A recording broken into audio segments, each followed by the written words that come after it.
नमस्ते बच्चों, हिंदी क्लासेस में आपका स्वागत है। आज हम अंतराल पाठ्य पुस्तिका का गद्य से पाठ 2 दोपहर का भोजन कहानी शुरू करने जा रहे हैं। इस कहानी के कहानीकार हैं अमरकांत जी। पाठ शुरू करने से पहले मैं अमरकांत जी का जीवन परिचय पढ़ूंगी। अमरकांत का जन्म उत्तर प्रदेश के बलिया जिले के नगरा गांव में हुआ। उनका मूल नाम श्रीराम वर्मा है। उनकी आरंभिक शिक्षा बलिया में हुई। तत्पश्चात उन्होंने इलाहाबाद विश्वविद्यालय से बीए की डिग्री प्राप्त की। साहित्य सृजन में उनकी बचपन से ही रुचि थी। किशोरावस्था तक आते आते उन्होंने कहानी लेखन प्रारंभ कर दिया था। अमरकांत जी ने अपने साहित्य जीवन की शुरुआत पत्रकारिता से की। सबसे पहले उन्होंने आगरा से प्रकाशित होने वाले दैनिक पत्र सैनिक के संपादकीय विभाग में कार्य करना आरंभ किया और यहीं वे प्रगतिशील लेखक संघ से भी जुड़े। इसके अतिरिक्त उन्होंने दैनिक अमृत पत्रिका तथा दैनिक भारत के संपादकीय विभागों में भी काम किया। कुछ समय तक वे कहानी पत्रिका के संपादन से भी जुड़े रहे। अमरकांत नई कहानी आंदोलन के एक प्रमुख कहानीकार हैं। उन्होंने अपनी कहानियों में शहरी और ग्रामीण जीवन का यथार्थ चित्रण किया है। वे मुख्यतः मध्य वर्ग के जीवन की वास्तविकता और विसंगतियों को व्यक्त करने वाले कहानीकार हैं। वर्तमान समाज में व्याप्त अमानवीयता, हृदयहीनता, पाखंड, आडंबर आदि को उन्होंने अपनी कहानियों का विषय बनाया है। आज के सामाजिक जीवन और उसके अनुभवों को अमरकांत ने यथार्थवादी ढंग से अभिव्यक्त किया है। उनकी शैली की सहजता और भाषा की सजीवता पाठकों को आकर्षित करती है। आंचलिक मुहावरों और शब्दों के प्रयोग से उनकी कहानियों में जीवंतता आती है। अमरकांत की कहानियों के शिल्प में पाठकों को चमत्कृत करने का प्रयास नहीं है। वे जीवन की कथा उसी ढंग से कहते हैं जिस ढंग से जीवन चलता है। अमरकांत की प्रमुख रचनाएं हैं जिंदगी और जोंक, देश के लोग, मौत का नगर, मित्र मिलन, कुहासा इनका कहानी संग्रह है, सूखा पत्ता, ग्राम सेविका, काले उजले दिन, सुखजीवी, बीच के दीवार, इन्हीं हथियारों से इनका उपन्यास है। इन्हीं हथियारों से उपन्यास पर उन्हें 2007 में साहित्य अकादमी पुरस्कार से सम्मानित किया गया। सन 2009 में भारतीय ज्ञानपीठ पुरस्कार श्री लाल शुक्ल के साथ संयुक्त रूप से दिया गया। अमरकांत ने बाल साहित्य भी लिखा। इस पुस्तक के लिए उनकी कहानी दोपहर का भोजन ली गई है। अब हम कहानी का सार देखेंगे। दोपहर का भोजन गरीबी से जूझ रहे एक निम्न मध्यम वर्गीय परिवार की कहानी है। इस कहानी में समाज में व्याप्त गरीबी को चिन्हित किया गया है। मुंशी जी के पूरे परिवार का संघर्ष भावी उम्मीदों पर टिका हुआ है। सिद्धेश्वरी गरीबी के एहसास को मुखर नहीं होने देती। मुखर होने का अर्थ होता है मुंह से बाहर, अर्थात वो अपने गरीबी का बखान किसी के सामने नहीं करती और उसकी आंच से अपने परिवार को बचाए रखती है। शिल्प की सादगी और सहज संकेतों के माध्यम से कथा को प्रस्तुत करने की कला का उत्कृष्ट रूप इस कहानी में देखने को मिलता है। पाठ का शीर्षक है दोपहर का भोजन। सबसे पहले हम इस शीर्षक की सार्थकता को स्पष्ट करते हैं। पूरी कहानी दोपहर के भोजन के इर्द गिर्द घूमती है और उसी से घर की सबसे बड़ी समस्या गरीबी और बेरोजगारी उजागर होती है। घर के जितने भी पुरुष हैं सभी बेरोजगार हैं। घर पर सभी को भरपेट भोजन भी नहीं मिल पाता है। सभी अपनी अपनी इस विडंबना को एक दूसरे से छिपाते हैं क्योंकि वे अपनी इस विडंबना को बताकर किसी को दुख पहुंचाना नहीं चाहते। इस पाठ की नायिका जो है वह है सिद्धेश्वरी। सिद्धेश्वरी परिवार के किसी भी लोगों को दुख को बढ़ाना नहीं चाहती, इसीलिए वह कभी कभी सच्चाई को छिपाकर परिवार को एकजुट करके चलती है और परिवार को विघटित होने से बचाती है। अब हम पाठ शुरू करने जा रहे हैं। सिद्धेश्वरी ने खाना बनाने के बाद चूल्हे को बुझा दिया और दोनों घुटनों के बीच सिर रखकर शायद पैर की उंगलियां या जमीन पर चलते चींटियों को देखने लगी। अचानक उसे मालूम हुआ कि बहुत देर से उसे प्यास लगी है। वह मतवाले की तरह उठी और गगरे का अर्थ होता है मटकी से लोटा भर पानी लेकर गट-गट चढ़ा गई। खाली पानी उसके कलेजे में लग गया और वह हाय राम कहकर वहीं जमीन पर लेट गई। लगभग आधे घंटे तक वही उसी तरह पड़ी रहने के बाद उसके जी में जी आया। वह उठ बैठ गई, आंखों को मल मल कर इधर उधर देखा और फिर उसकी दृष्टि ओसारे का अर्थ होता है बरामदे में, ओसारे में अर्थात बरामदे में अध टूटे खट्टोले का अर्थ होता है पलंग पर सोए अपने 6 वर्षीय लड़के प्रमोद पर जम गई। लड़का नंग धड़ंग पड़ा था। उसके गले तथा छाती की हड्डियां साफ दिखाई देती थी। उसके हाथ पैर बासी ककड़ियों की तरह सूखे तथा बेजान पड़े थे और उसका पेट हंडिया की तरह फूला हुआ था। हंडिया का अर्थ होता है हांडी, यानी छोटी मटकी जिसको बोलेंगे। उसका मुंह खुला हुआ था और उस पर अनगिनत मक्खियां उड़ रही थी।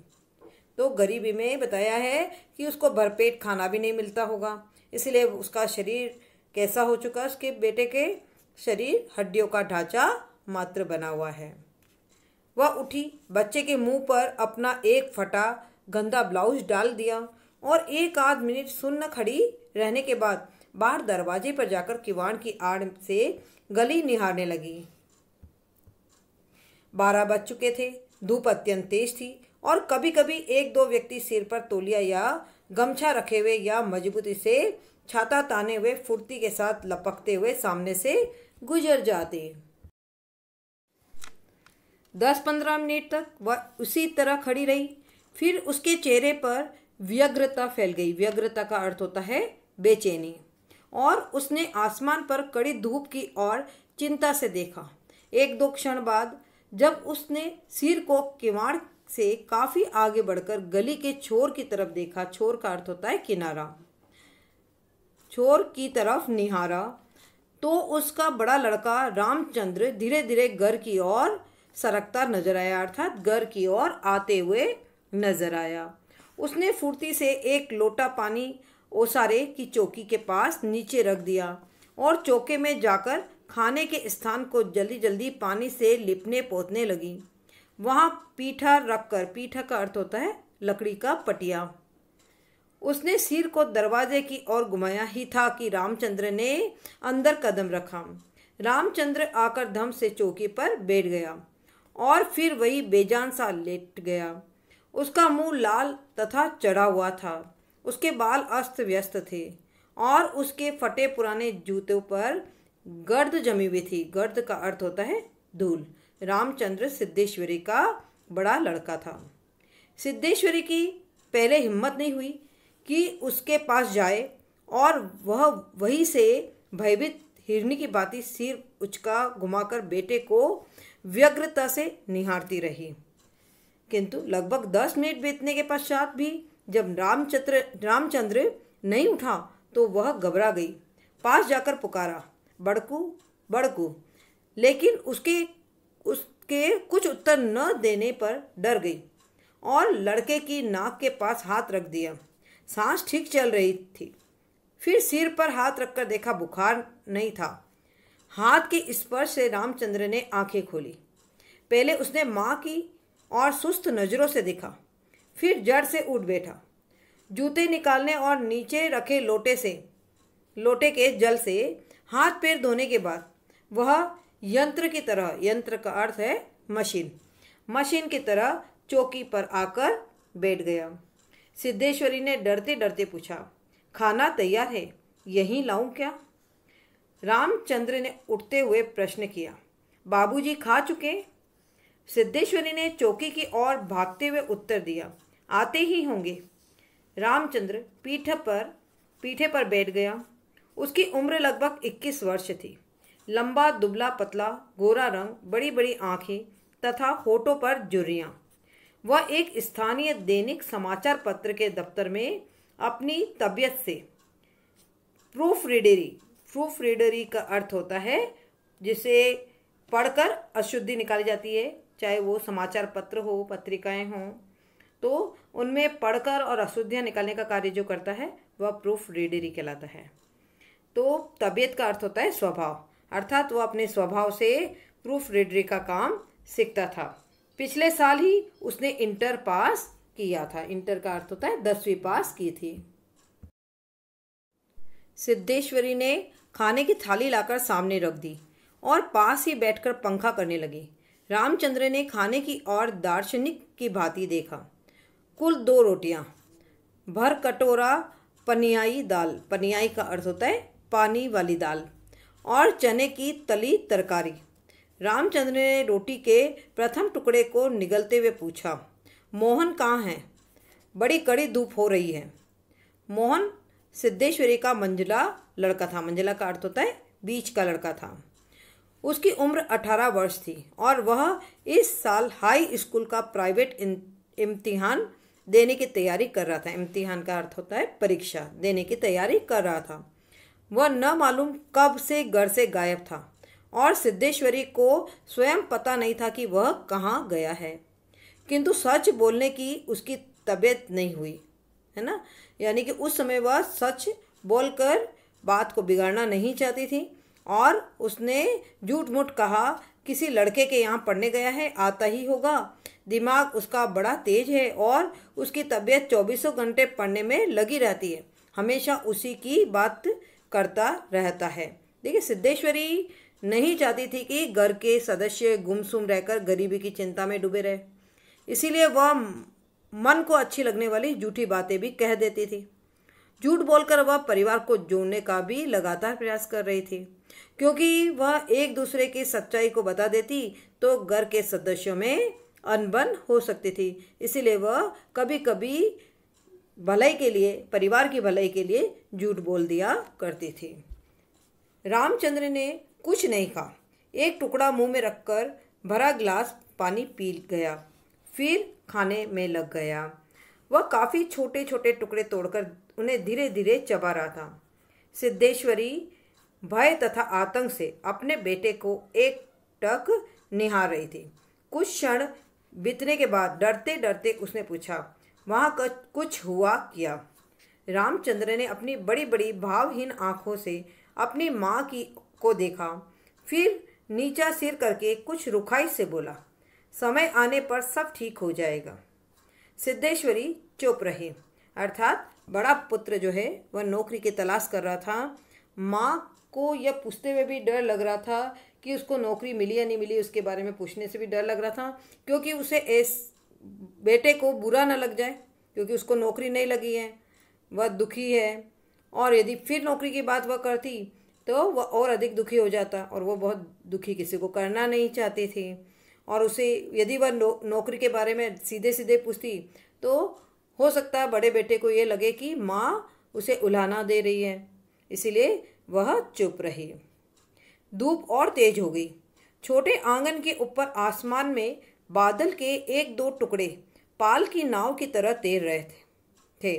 बाहर की गली से गुजरते हुए खड़खड़िया इक्के का अर्थ होता है तांगे वाले, खड़खड़िया यानी खड़खड़ की आवाज़ करते हुए तांगे वाले की आवाज़ आ रही थी, और खटोले पर सोए बालक की सांस का खरखर शब्द सुनाई दे रहा था।